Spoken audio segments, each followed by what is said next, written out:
आणि ह्याच्यामध्येच एक प्रत्येक कारागिरांच्या घरात एक क्षत्रिय असायचा.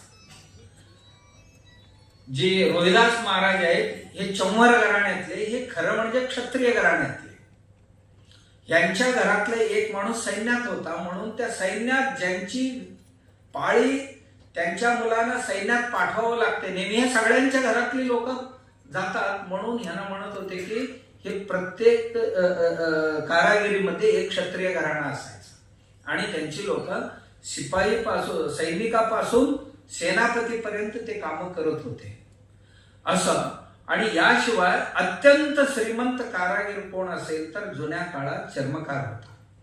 चर्मकारीची कारागिरी का श्रीमंती होती की वैश्यांच्या घरात जेवढी संपत्ती नव्हती तेवढी संपत्ती यांच्या घरात असायची. का तर डिमांड जास्त सप्लाय कमी, म्हणजे यांच्याकडे वेगवेगळ्या वस्तूंची मागणी प्रचंड, परंतु चमडीची पुरवठा नैसर्गिकरित्या मेलेल्या जनावरांचीच चमडी वापरले जात होते, ते कमी मिळत होते.